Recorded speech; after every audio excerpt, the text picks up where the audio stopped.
next part of the morning, it's my pleasure to introduce Patti Brennan.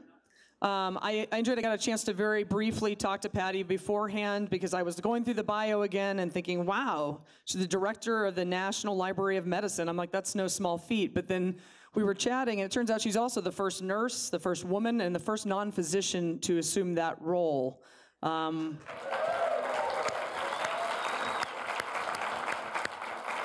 And I also enjoyed the fact that in her spare time, obviously, she's an engineer. Yes. See, I'm just going to feel like the penultimate underachiever. And you knit. I make hats. We should. I make socks. Excellent. We're a good pair. I'm not going to belabor the point. Patti's giving a talk today called High Reliability, Person-Centered Healthcare. It can't happen without the National Library of Medicine. Thank you, Patti. Good morning, everyone. It's indeed a pleasure to be here speaking to you after being the director of the National Library of Medicine for 19 months now. The previous director was there for 33 years. So you can imagine that things are a little unsettled at home right now. But it's great, and we're very excited, and we thank all of you and all of your senators and everyone for the $22 million increase we got this year. The problem with that was great, but the problem with the federal government is when they give you $22 million in April, you have to spend it by September. So we had to like quick spend fast, but we're doing some terrific things with it. I want to tell you that it is a little known fact that the National Library of Medicine might have been in Denver. Because in 1956, when the National Library of Medicine, then called the Army Memorial Medical Library, was being moved out of the Department of Defense into the Public Health Service, the great generals who were our Board of Regents at that time were trying to figure out where are we going to put this library? Where should we put it? And they thought, well, we need to have a place that's close to transportation and has good medical schools nearby and likely to be a growth area and likely to also be, in terms of commerce, a good center of commerce, and least likely to be exposed to a nuclear attack. So we're in Washington. Now, I don't quite get that. But so they had this nice grid, and they considered Cleveland, and they considered Chicago, and they considered Denver and San Francisco and Bethesda, and we ended up in Bethesda, in part, I think, because there was free land there.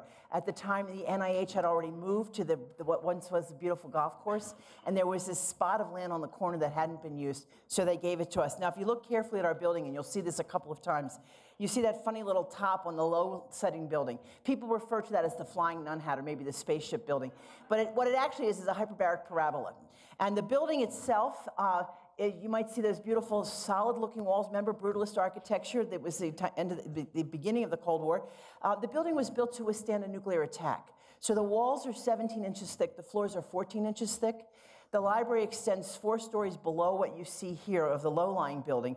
And when I first got there, I was told that roof was intentionally structured. It's got beautiful windows. It's like living in a snow globe in the winter. But it was intentionally built so that should there be a nuclear blast, it would travel up Connecticut Avenue, cross over to Wisconsin Avenue, travel up to Bethesda, hit the building, and the blast would permeate along the sides of the building, go up, hit the roof, and the roof would collapse, and the books would be safe. And I did not find any comfort in this. I lived in Wisconsin for 20 years. We didn't worry about nuclear attacks in Wisconsin, but I didn't find any comfort in this. And then I found out they were wrong. The physicists who had actually put together the plans for the building actually meant it's structured in a way that the roof would blow up. That's no better, frankly. So. And it also turns out that what they thought about this blast traveling along the building, you can see there's very little narrows. Those are our only windows in the lower building. They were actually designed to sort of direct the blast up, but that wasn't going to work. So just as we learned in the last lecture that what we once thought was true was not, well, here we are too. Nonetheless, I have this tremendous privilege to direct the largest biomedical knowledge base in the world. How many of you have used PubMed? Okay, so I work for you. dbGaP, GenBank, PubMed Health, we closed that one last week, by the way. I'll talk about that in a few minutes. We are the nexus of knowledge, which is an amazing place to be. But in this day and age, it's not enough to hold on to stuff. It has to make things better. So I'm going to talk to you in the next 40 minutes or so, less than that now. I have to convince you of 2 things. That it is not your mother's library anymore. In fact, I've been pressured to change the name. I'm not going to. The name has got a lot of cachet. We're going to keep it. I'm going to change what you think about a library is. And the second thing, I'm going to hopefully convince you that the future of health requires that we have a great National Library of Medicine. Without us, it can't happen. So I'm going to introduce you to the National Library of Medicine. We'll talk about high reliability, patient-centered health. We'll talk about a little bit about some of the strategies we use at the National Library to actually make this happen now, and a little bit about our future. I saw Larry's rules in the beginning. You can stop the speaker if you have to clarify. I've got to warn you, I'm from West Philadelphia. I'm the second eldest of 10 children. I talk really, really fast. So it's a family trait. You should hear our dinner parties. But I want you to know, if I'm going too fast for this kind of laid-back mountain area, wave at me and I can slow down, but I'll probably have to be reset a couple of times. Okay, so in 1960, we moved to the NIH campus, but we were still separate. We have our own legislation. I remind Dr. Collins of this periodically. He doesn't particularly like it all the time. But what happened in 1966, by an administrative shuffle, we suddenly became part of NIH. Poof, one day. The things came down from downtown, it was the Department of Health at the time, and they moved us into the National Institutes of Health, which is actually a great place for us to be. Here's our campus, National Institutes of Health, and has 27 institutes and centers, $37 billion this year. We're located at that left-hand side. You see our little hat. The tall building is our new research tower that is called the New Building. It was built in 1980, but it's the new building. And there we sit, the National Library of Medicine. We are 1.1% of the NIH budget. So the good news is we're almost $500 million. The bad news is we're 1% of the budget. But there has not been a biomedical discovery in the world that has happened in the last 50 years that hasn't been touched by us. So that's a pretty powerful 1%. I kind of like this kind of the 1%. Not all of you know our history, and our history is important, and it is useful to take a look at it. So I'm going to introduce you to it.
We are a space and a place. We touch all corners of the world.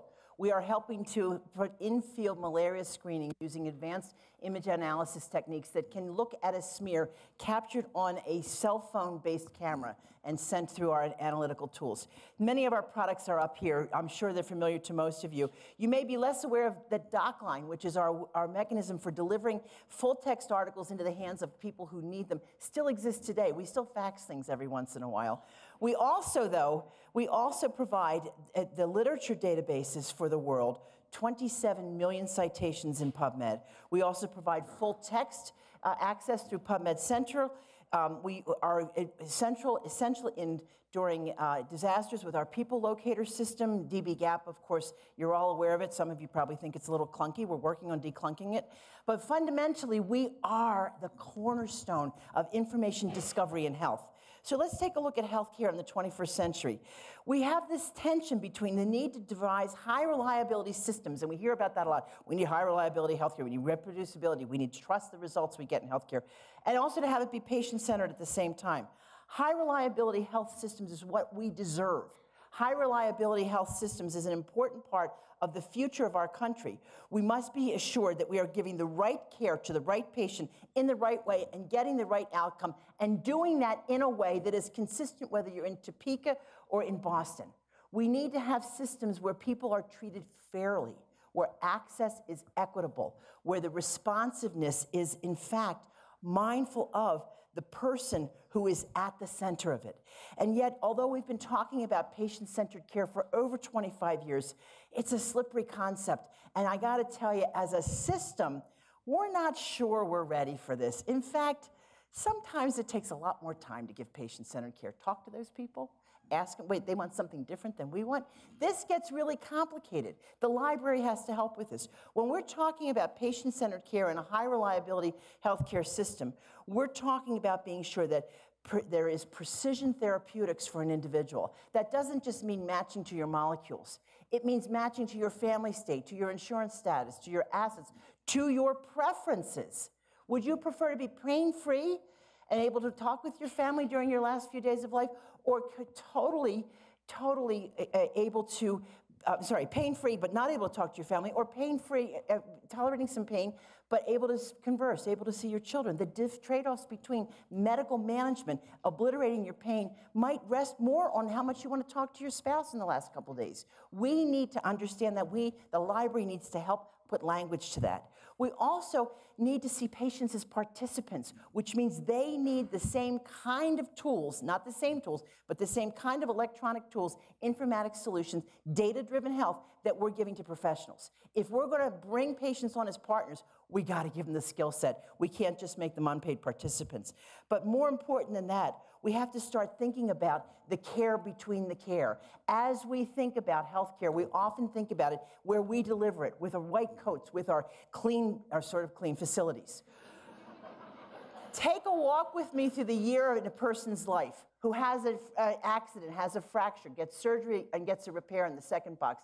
Third box has some recovery. Fourth box is discharged, we hope with good discharge teaching. Fifth box gets home with non-addictive analgesics, we hope. Sixth box does rehabilitation, we hope. And seventh box is better. Across the year, across our healthcare systems, largely this is the experience of people. But we have targeted our information flows, our informatics solutions, our professional education to those skinny little vertical lines. And it's time to move out. It's time to get into that space in the care between the care. And this is a challenge also for the National Library of Medicine. It's not enough for us to provide, at a point of a terminal in a hospital, access to information. It's got to be available with a mobile resource during a disaster. We have failed Puerto Rico. We cannot deliver our resources right now without an internet. Puerto Rico doesn't have a stable internet. We must be addressing these problems, and we are. Let me show you our view of the data-powered health future that we're going towards.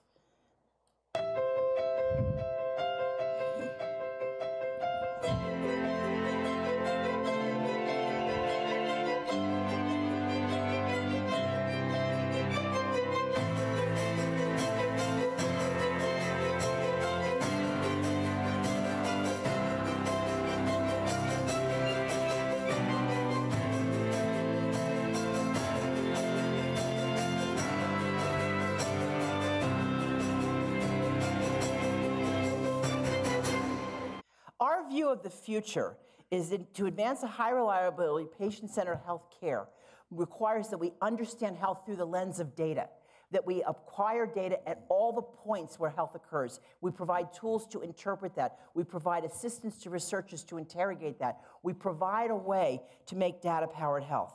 We are committed at the National Library of Medicine to fostering the health of the country and, by extension, the health of the world. We are committed to doing this, but we cannot do it alone. No one goes to a library to get a broken leg fixed. And the last time a librarian cured cancer was, let me see, not yet.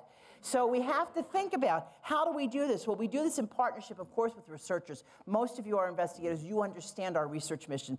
But remember, to translate knowledge into health also requires that this 21st century care has a 21st century library that understands who else is involved. And it's not going to be enough to build a great building in Bethesda that can withstand a nuclear attack if we're not also able to get the stuff inside that building out into the hands of everyone. So I want you to think with me for a minute about what does a 21st century library look like? Now, when you saw my name on the title and you saw the title of the National Library of Medicine, I'll bet you had a warm feeling. Most people like us. And most people remember the public library with the children's reading room and the day you got to graduate to the adult reading room and you had your card. You know, there are no library cards at the National Library of Medicine. Unfortunately, one of our new assistant secretaries of health called and asked me for one. I said, I can't give you one. We don't have. And he said, well, how do I get up-to-date information? I need this. Well, we have an NIH library that does that. The National Library of Medicine generates collections services primarily to advance health overall. We're not a lending library.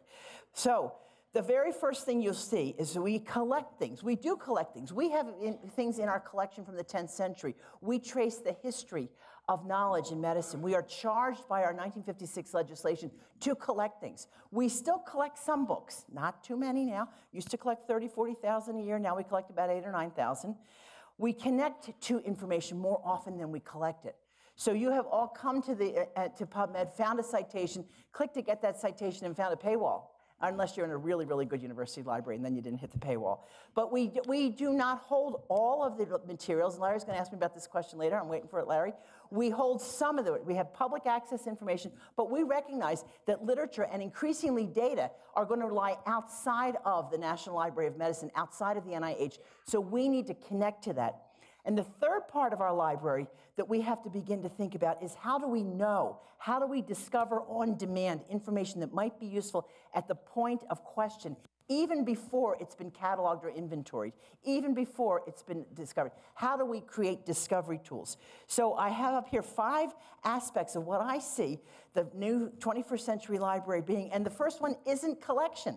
The first one is services. Because increasingly, we need to provide access to, we need to provide assistance to, interpretation, analytical tools. We need to provide metadata standards. We need to provide the strategies for curation that can be used. So in these distributed data resources, we have the ability to reconnect, to interrogate, to know. We, of course, will make collections. We're responsible to the country for making collections. We are one of 5 federal libraries, and we have a special role in ensuring the preservation. But we also must be present everywhere, ubiquity. We must be present everywhere, so we have moved to all sorts of platforms. This is a good step, but I gotta tell you, nobody's reading anymore. And so the fact that we can present to you our materials to read on your cell phone, well, gee, that's nice, but you can't read. Maybe you'll listen to a podcast, but the last person who could listen to a technical scientific article on a podcast and absorb it well enough, there's a challenge. We have to find new ways to do that. Preservation. What does it mean in a digital age? How do we preserve websites that are ephemeral? How do we make snapshots or pictures of health? Our commitment to preservation is a commitment to future generations, not just to hold, but to store and make use of. You saw that beautiful smile on the little boy's face as he listened to the native healers in his own tongue, talking about healing. The recognition that healing is expressed in many ways can only happen if we create and collect tapes of people speaking about healing. Preserving tape, the second biggest challenge I have right now. The first biggest challenge I have in preservation, laboratory notebooks from the 1960s that were written in ballpoint pen ink. Because and on non-acid-free paper. That ballpoint pen ink burns through that paper. So even Marshall Nuremberg's papers are starting to deteriorate. We have to preserve, so we do actually some work on preservation. But in the final challenge of the library, of 21st century library, is personalization. Amazon knows you, why can't we? We need to find ways to know not just what you're looking for factually, terminologically, but what you're looking for in the moment. I've got a sick kid and it's 2 in the morning. I'm in the middle of an ER case and I don't know how to decide what to do next. I'm at a point where I'm trying to build my next research proposal. We need to know not only what you want to know, but how it fits in what you're doing at this point in time. 5 characteristics of the 21st century library, only one of which is collection, but we still need that beautiful big building. We also, though, need to have partnerships, because the National Library of Medicine's materials will not get into the hands of health providers without these partnerships that are going to design and deliver care processes that are uncovered through research to shorten that 17-year span we heard about. By the way, that 17-year number is kind of immutable. It's been around since I was in graduate school. We need to figure out a way to get that, and maybe, just maybe, it might be directly to the patients as opposed to through the care delivery system. We need to find ways to help to use data effectively in the research process. And what that means is, if we're going to think that we need to understand the care between the care, the everyday life of people, engage people in helping us understand their health, as you heard in the Million Colorado Life study, as you'll hear me talk about in the Precision Medicine All of Us program, we want to know what you're doing every day, but we've got to make it useful for you to do that. You can't be an unpaid data collector. We have to find ways to make sure the partnership leads to value add all the way along the way. We have to transform practice by research, bringing research into the practice environment more than just the monthly conference call. We have to bring research in by embedding tools into electronic record systems, into the information infrastructure for health that does as much for moving a cancer patient through the chemotherapy protocol as we do, as Volkswagen does, as it moves its cars through its assembly line, pulling in supplies, pulling in resources. We need to rethink what it means to transform practice by research. And we must, as the National Library of Medicine, engage our stakeholders, researchers, clinicians, patients, and administrators, in the public dialogue around what patient privacy is, around what constitutes social good of information.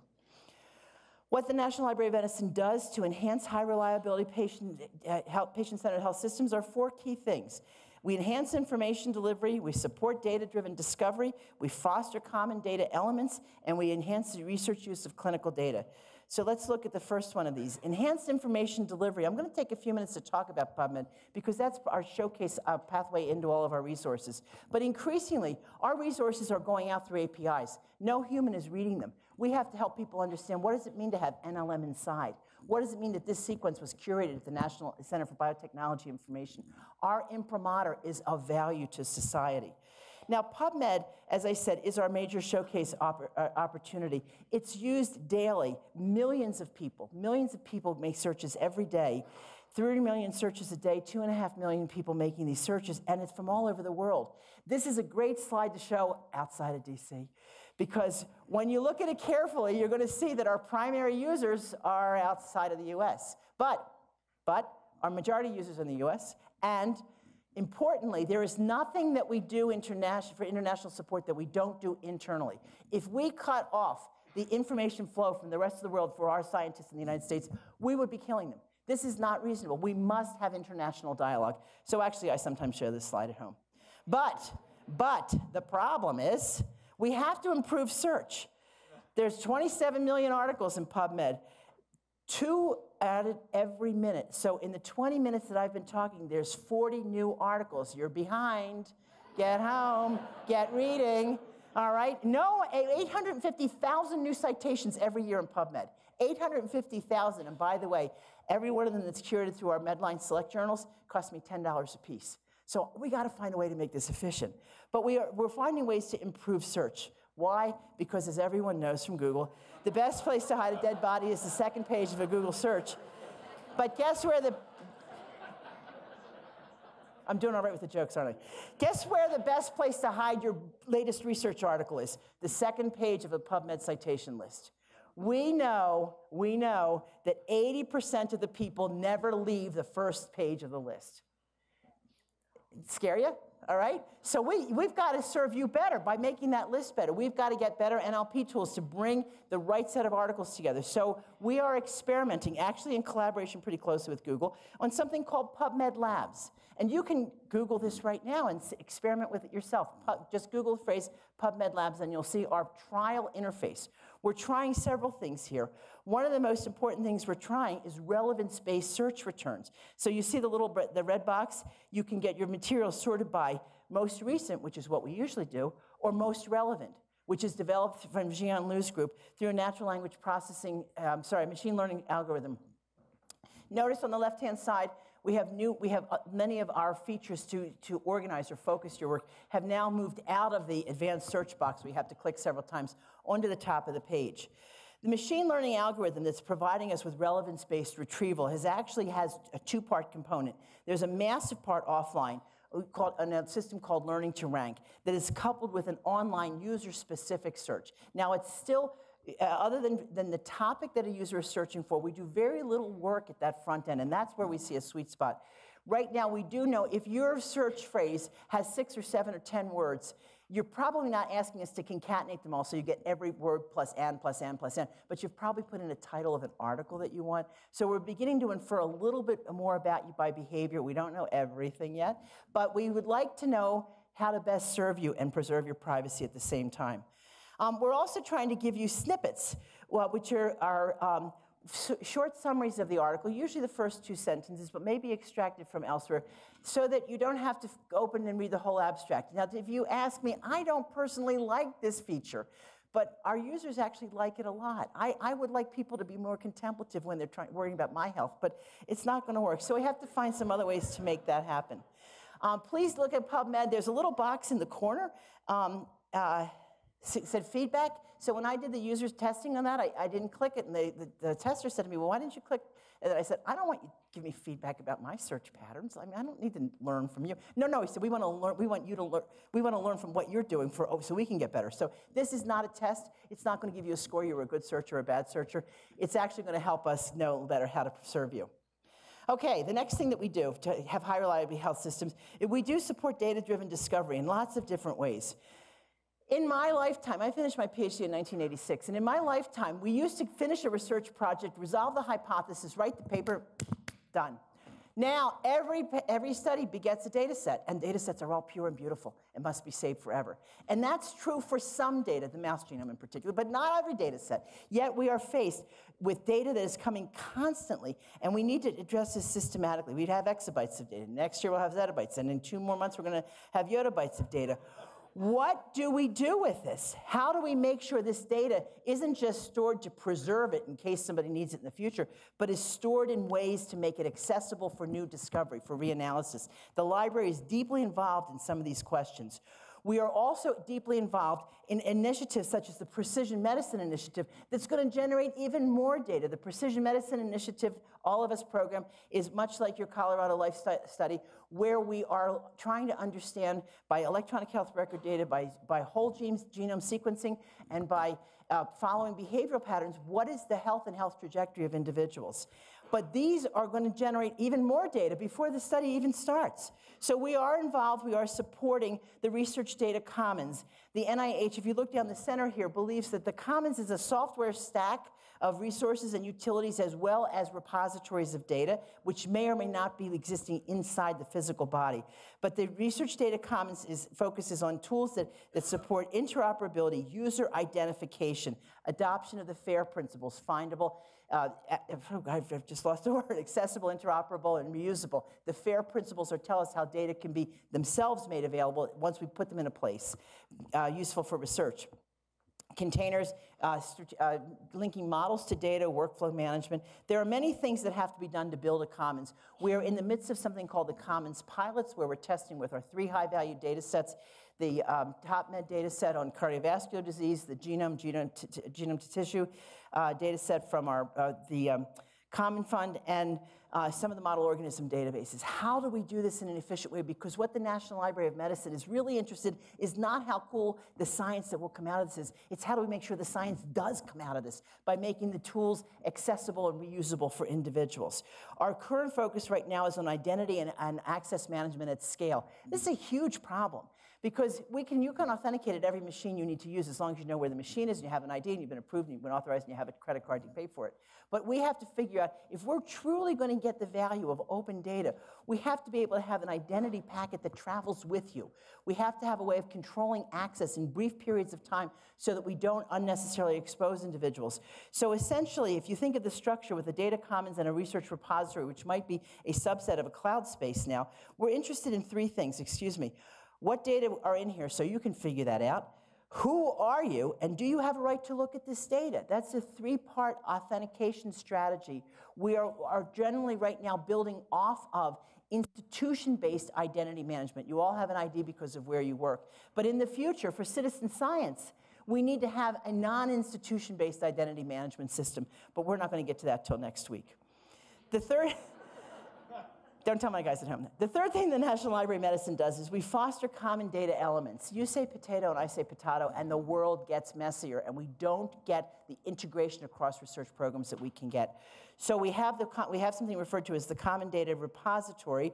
The Common Data Element Repository allows us to take commonly used research concepts like anxiety or self-management or diabetes or depression, and use our structures to find ways to make sure that the different ways people measure these. Diabetes, I was self-reported, I was told I have diabetes. Diabetes is, you've had a blood sugar over 110 for more than 3 months. Diabetes is a hemoglobin A1C over a certain number. Just bring together the common ways people have labeled these, but bringing them together in a structured fashion that is both human and machine readable. The human readable, we hope, will help researchers as they're planning their studies, so they won't generate yet another new measure for anxiety, because really there are plenty out there. Please don't get another one. But also, so we can have some commonality of the structure of the analytics that are associated with them. The Common Data Element Repository is available to be used nationally and internationally. Some of the instruments in here are copyrighted. Part of what a National Library does is preserve the intellectual rights of the contributors. And so we do that with our instruments as well as with our literature. The last thing that we're focusing on is enhancing the research access to clinical data. We do this in a number of ways. We've simulated a lot of research in the clinical electronic health record system. We have a program right now called Personal Health Libraries that's designed to bring data science innovations into the hands of lay people. But I want to talk to you about one in particular, and I warn you right now, this is only going to be of real interest to people who worry about charging for things, figuring out what was done to a patient, or determining the long-term generalizability of it, which I think should be all of you. When you have a person in a clinical care setting, and you need to understand who they are, having a value set, a description of the codes and their terms that derive from standard vocabularies that define the clinical concepts for a specific purpose. This allows for enhancing of research. Using our value set structure makes sure that investigators who want to look into a clinical record for phenotypes, for population health, have a common way of defining things. Value sets are structured. They can be human readable or machine readable. This particular one that's looking at neutrophil count is showing that there's lots of different ways one could be defining it, but this is a standard way from this particular institution for defining it. Value sets complement our common data elements. In the common data elements are research concepts that should be measured commonly. Value sets are clinical concepts that should be aggregated in a common fashion. Knowing how to, once these are aggregated, we're able to use them for lots of purposes: quality measurement, phenotyping, public health reporting, but they have to be contributed, because as a library, we don't make the value sets, we make them accessible. We don't make them, we make sure they're understandable.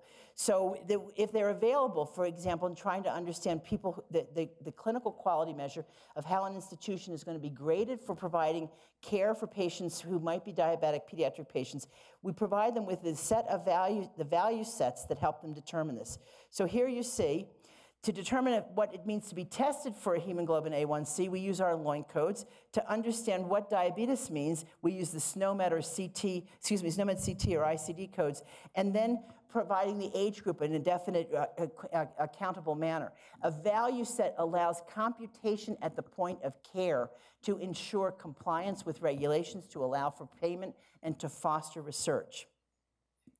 In our process, the Value Set Authority requires that we bring together expert groups. So here's an example of some of the expert groups that are actually contributing value sets. We make sure the value sets have an internal integrity. The clinical determination of whether they're correct or right comes from the groups that are providing them and are vetting them with their specialists. This is just a sample list. We have about 300 different value set authors right now. So pivot to the future, and then we'll have a minute or two for questions.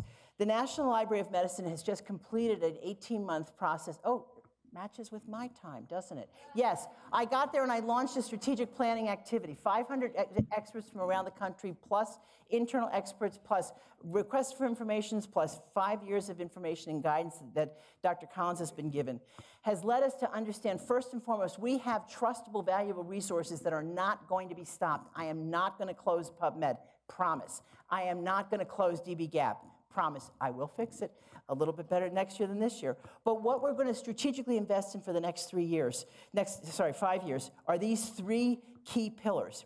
Accelerating discovery and advancing health through data-driven research. This is a new paradigm of research. It's a shift from experimental models. The quality is built in at the point of the analytics, not at the point of the design.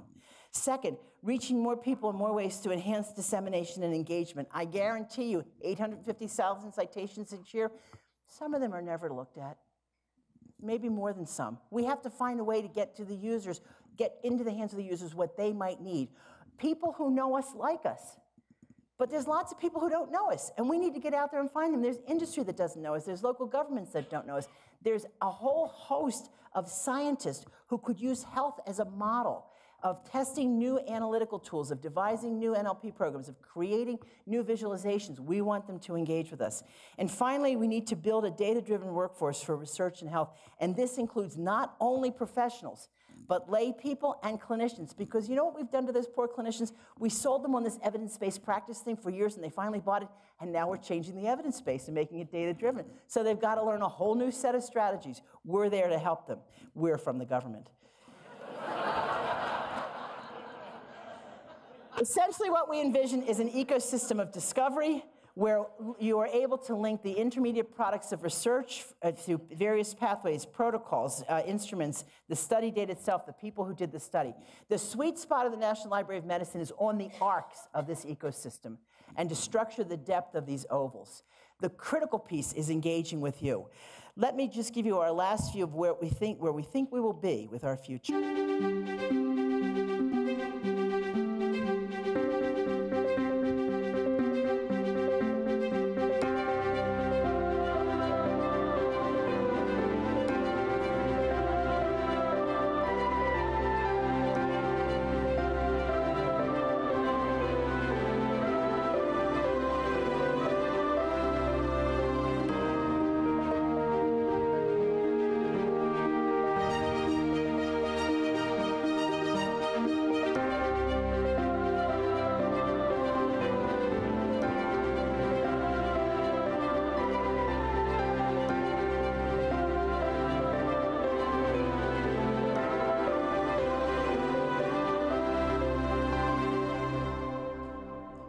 I leave you with a promise. The National Library of Medicine is the most trusted source of health information in the world. I promise to uphold that statement. Thank you very much for your time.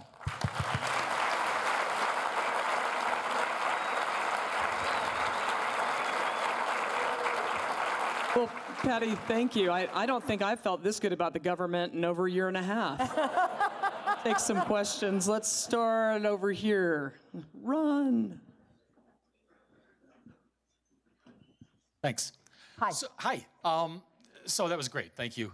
So one of the questions I have is around the quantity versus the quality of material that comes in. And does Yes. do you guys make any attempt on the literature that comes in or do you just offer everything up and say you guys decide? Okay, yes, of course, we are committed to serving quality literature. We do not define the scientific value. We have an advisory committee called the Literature Selection Committee that has scientists and clinicians on it. They meet 3 times a year. They review about 150 journals a year. We have one serious quality problem right now that we're well aware of. The NIH policy requires that any NIH-funded research that is published be deposited into PubMed Central.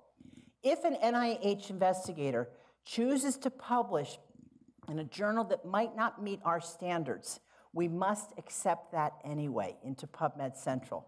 So you might be surprised to see on some of the commercially driven journals, which have a valid role in society but maybe are not considered peer-reviewed by our standards, that will still show on their websites that they're indexed in PubMed.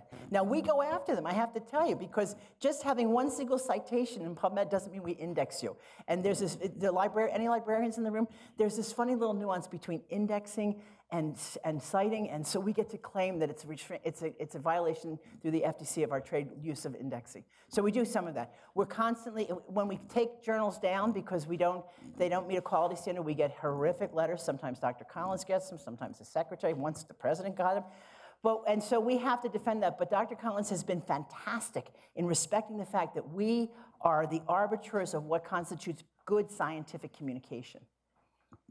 We've got this gentleman in the front here. Yes, yeah, the gentleman in the front. Well, so I loved every single slide and everything you said, and all the words, and I hated only one thing. Okay. The slide called the partnership slide seemed a little short on the use of big pharma, biotech, whoever they are. That's such a good question. Well, That's such a good point. I would say, oops.